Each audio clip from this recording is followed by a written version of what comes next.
Hello, you guys. This is Dr. Martin with the medical message for today. We're going to be discussing the H5N5 virus. So there's been a new development in global health because for the first time ever, a human has died from the H5N5 bird flu strain.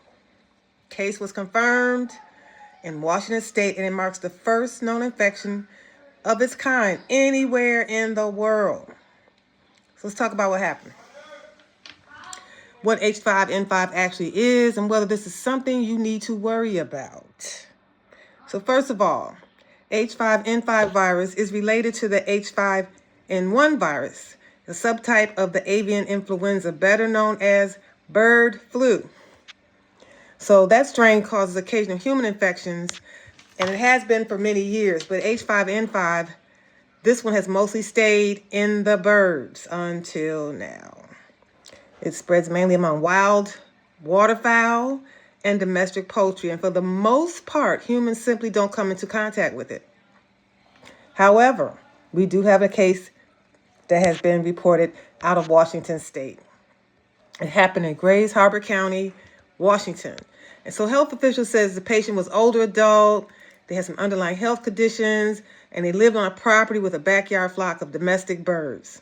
Those birds and or their environment around them have tested positive for H5N5. So early in November, the patient got sick, developed a high fever, some breathing problems, some confusion. They were hospitalized, but their condition deteriorated.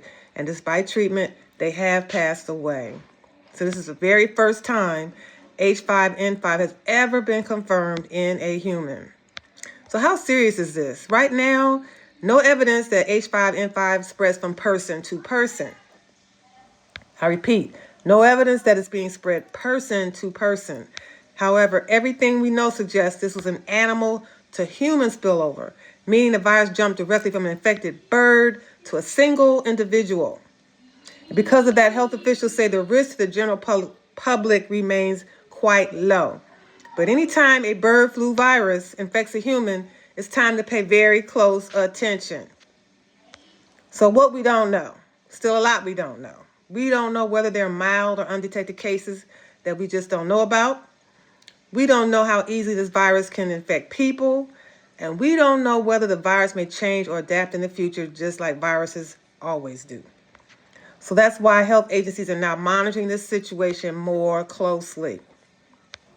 So if you have backyard birds or you work with poultry, you're being urged to take precautions. Avoid sick or dead birds. That's easy for me. Use strong biosecurity practices, washing your hands after handling birds or being outdoors near them. And always, always, always cook your poultry and eggs thoroughly.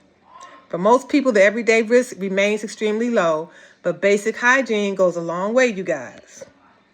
So here's the bottom line. Yes, this is the first human death from H5N5. Yes, it's something health officials are watching carefully, but right now it's not a reason for alarm. This story is still developing, and if anything changes, you'll hear about it right here on the medical message. Thanks for watching. Stay informed, stay safe. I'll see you in the next video. This is Dr. Martin, and I'm out.